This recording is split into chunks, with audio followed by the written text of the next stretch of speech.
One of the things that I love so much about pastoring, so much, it's my favorite thing, is when the kids tell me that I'm old. Yes, they ask me questions about growing up in the 1900s, as though it was that long ago. And I love it so much because, yes, I am a 90s baby, and it's okay, you can go now. because I am a 90s baby, and as a 90s baby, I spent a lot of time watching Disney movies. And let's be real, the live action remakes, they don't hit the same as the originals. And I spent hours combing over Disney footage. Like, at certain points of my life, I had all of the words to The Little Mermaid memorized. Like, it was intense. It was intense. And I identified myself as a Disney princess. And you can fight me on this, but I think Nala should be included as a Disney princess. Right? I know that she's an animal, but let's not be specious. She is the top tier of the Disney princesses. She's amazing. I've spent a lot of time with Disney in my childhood.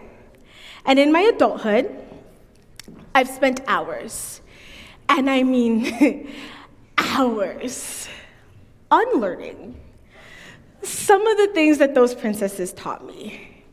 Because, Belle is in a trauma bond, Aurora, consent, and then Ariel left her whole world, her whole family, her entire identity for a man. It could never be me. It could never be me. And one of the most insidious and most difficult messages that I've had to unlearn is the one that says, follow your heart. Because I, as a 90s kid, yes, my parents are Jamaican, but I went to school in Canada for 6 hours a day, 5 days a week, and they would give out participation trophies, and they would tell us that our feelings are valid. And I believed them until I learned that that's not true. Our feelings are real. Our feelings are important. Our feelings must be heard. We have to consider our feelings and other people's feelings. But we cannot be led by our feelings. And when we say, follow your head, what are we saying? Be led by reasoning. When we say, follow your gut, what are we saying? Listen to your instincts. When we say, follow your heart, the heart is the seat of emotions. And emotions lie. They do. Emotions lie. How many of you guys have kids? Anybody? Kids. Do you love your children? Yes. You cherish your children? You listen to your children? Your children are wise. Sometimes. They have a lot of really good, if you sit down and talk to them about kindness, right, they're going to have some really good things to say, right? But do you follow them? Because if you follow your 5-year-old, they're going to tell you that they want a Paw Patrol birthday party. And then you're going to go on Amazon and you're going to buy all of the things for the Paw Patrol birthday party that they said that they wanted, right? That's what they said. And then when your package comes and you're setting up all these Paw Patrol things, they're going to say, I don't like Paw Patrol, I want Cocoa Melon. I never liked Paw Patrol. You watch Paw Patrol every day. You were watching it this morning. Yeah, but it's not my favorite anymore. That's what it's like when we follow our feelings. You wouldn't get a 6-year-old realtor, right? Because they're going to show you the funnest houses that you can buy with only 10 monies. And there's really nice flowers in the front yard, and there's a pool and a slide in the backyard, and yeah, there's foundation issues, and the roof needs to be fixed, but you can just make more money, and it's not going to be a problem. Or I like this house because it's pink, and it's pretty. And we consider our children who we love, who are precious, who are dear to us when making decisions. But we don't let them make decisions for us because that's not their job. It would be unwise and abusive to put the weight of the important decisions on your 2-year-old. And it is unwise to put the weight of the important decisions to follow your feelings. Jeremiah says it this way. He says, the heart is deceitful above all things and desperately wicked. Desperately wicked. Who can know it? And my heart is sometimes evil and unbelieving. Because if I were to follow my emotions, sadness, or depression, or stress, or overwhelm would give me information, but that information isn't always accurate. The overwhelm will tell me that I'm not good enough, and I don't have enough, and I can't handle this. And that's not true. And the loneliness will tell me that nobody loves me, and nobody really knows me, and nobody ever will. And that's just not true. And the most deceitful sometimes are the happy emotions, where I think everything's fine and everything's content, and I don't need to change anything. And my pride is letting me think that I'm something. I don't need saving. And it's not true. And it becomes even more insidious when we consider how discouragement can be deceitful.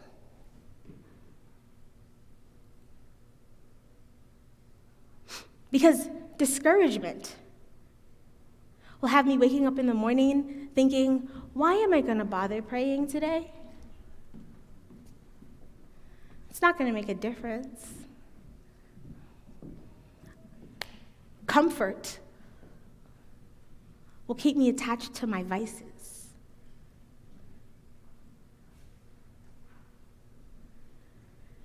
Our feelings lie sometimes. And I'm not saying that feelings are bad. No, they They impact our lives and add to the richness of our lives in very profound ways, add to the richness of our relationship with God in very profound ways. But if we follow our feelings, we very may well be led astray. The writer of Hebrews is one of my favorite books of the Bible because I am a nerd, and Hebrews deals with the science. Nobody else says this, it's just me. In my head, Hebrews deals with the science of salvation. It helps us understand how Jesus, within Jesus, becoming flesh impacts all of the things that we've seen before and everything that is to come and the part that we play in it. Hebrews, it's this deeply theological book that breaks down how the old covenant and the new covenant find their wholeness and their fullness in Jesus. And the writer of Hebrews starts by telling us that Jesus is superior. By chapter 3, he's telling us that Jesus is greater than Moses. Moses, we know who Moses was.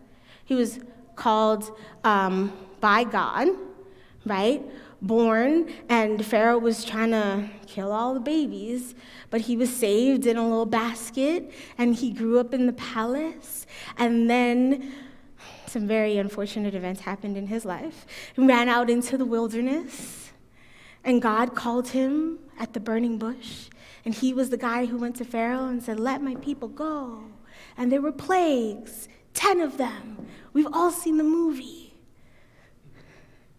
And then Moses is the one leading the people of Israel at the Red Sea when Pharaoh's army is behind them. And then God says, "Raise up your staff." And he raises it up. And the sea just opens. And they all walk through. And then Pharaoh's army is coming to get them. And whoosh, the water is all swallowed up. And there they are, free from enslavement in the wilderness. Free, but not yet at rest. Moses, who wrote the first 5 books of the Bible, who has written everything that the Hebrews consider the law. The writer of Hebrews is now telling them Jesus is greater. Because even though Moses served in the temple, Jesus serves over the temple, not as a servant, but as a son. And the one who made it is greater than the one who served in it. And Moses, the saddest thing about Moses' story is that he and the people that were freed never made it into the promised land. He saw it. He looked at it, but he never made it there. And Jesus is greater because he has freed us from sin, and he will bring us into rest. Jesus is greater than Moses, but we are not greater than the Israelites. And in the same way that they murmured and complained against God, imagine for a moment seeing with your eyes, not your imagination, like seeing, like you see me, a pillar of cloud lead you, and a pillar of fire lead you. And then, when you don't see it for what you feel is a little bit too long and you start to feel abandoned or alone or afraid or in need, you allow those feelings to draw you away to building a golden calf. if they saw God's deliverance and were susceptible to letting the corruption of their heart draw them away after seeing with their eyes, how much more susceptible are we? Imagine actually eating bread from heaven, not figuratively feeding on the bread by reading the word, but literally eating manna that falls from heaven, and then saying, but when we were enslaved, we had meat.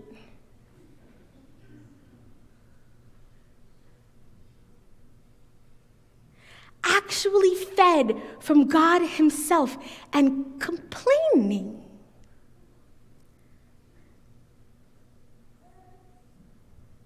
We're not better. And it was their murmuring and their complaining that led all of those who had seen God move so powerfully, who had been freed, those who were free,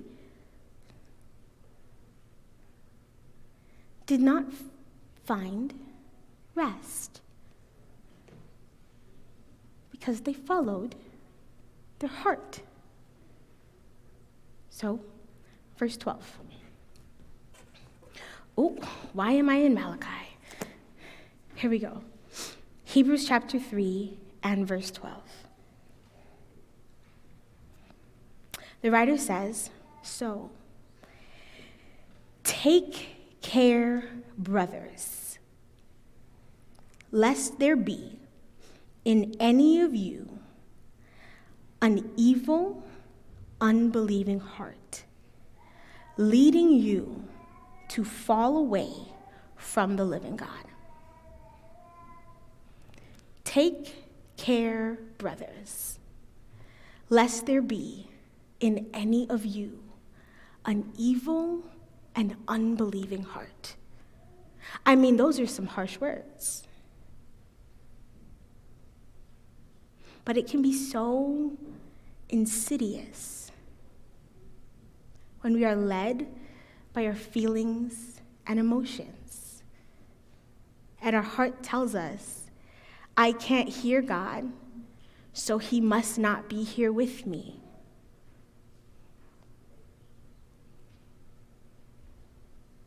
It can be so simple to fall into discouragement, feeling like I'm not good enough can lead someone to walk away from their calling.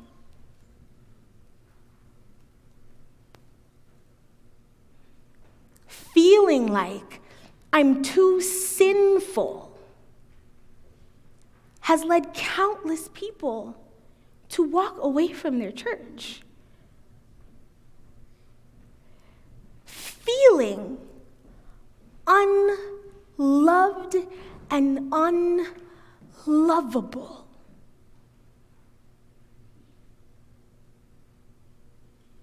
And following that feeling has led countless people astray. And it's not just sad or disappointing. It's evil. Because it drags you away after already having been freed. You are free from sin. Don't let your feelings stop you from experiencing the rest that God has stored up for you. And I've been learning that thinking better is powerful. And I'm doing the work. For real, right? I'm doing the work of thinking better regardless of how I feel. But I learned something new. Verse 13. Let's go back from verse 12. Take care, brothers, lest there be in any of you an evil and unbelieving heart, leading you to fall away from the living God. Verse 13, but exhort. Everybody say exhort.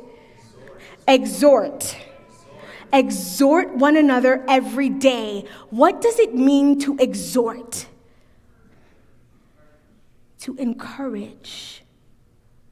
Exhort one another every day, as long as it is called today, that none of you may be hardened by the deceitfulness of sin. Encourage one another every day, as long as it is called today. I don't know how much stronger the writer could say that. Every day, as long as it's called today. It's not Monday through Friday, but you're an amazing principal. You're really good. And the kids love you. And they see you, and I see you, and I see how much you do, and how much you give, and how the people who work for you trust you, and they would follow you because they know that you're doing it first. Every day, as long as it is today, and you're a pretty good friend. JK, you're an amazing pastor. And an amazing choir director, and an amazing friend, every day, as long as it's called today. And you, yes, you, Boris. Boris, I love you. And even on the days when you feel like you're not good enough, even on the days when you feel like, I'm not going to do it today. No. Even on the days when you feel like you're not good enough, even on the days when you feel like you haven't tried enough, even on the days when you feel like you have nothing left, I see your effort. You are an inspiration to me and an inspiration to others who would never tell you. And Sister Lewis, you are doing an amazing job. And our church, and the ministry of our church, and the ministry that you give to our kids in the kindergarten Sabbath school class is profoundly important. And we see you. And she needs help, guys. So if you want to help in the children's Sabbath school, I'm being so serious. I'm not even joking. She needs help. And we're looking for volunteers. So if you're opening to volunteering, because she gives so much time, and I see her come here on Friday night and set up, and then come here before Sabbath school, like early in the morning, and setting up and preparing and giving all of her time to these kids so that she can teach kids to love Jesus. Thank you. Ella, thank you for your children's story. And for your willingness to sign up and to be a part of what we were doing today, and for being accountable and calling me when I forgot to call you. I appreciate you. Don't give up. Every day, as long as it's today. Every day. As long as it's today, encourage one another. Because we are standing in between freedom and rest. And I don't want you to miss out on rest, because all you needed was a little bit of encouragement.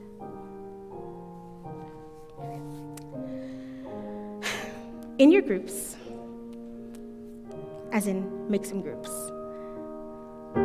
with the person that you're sitting beside, with the people that you've come to church with, I want you to take some time to encourage each other. Just, that's it. Encourage each other. And then have each member of the group pray for another member of the group. And once you finished, you can join us singing.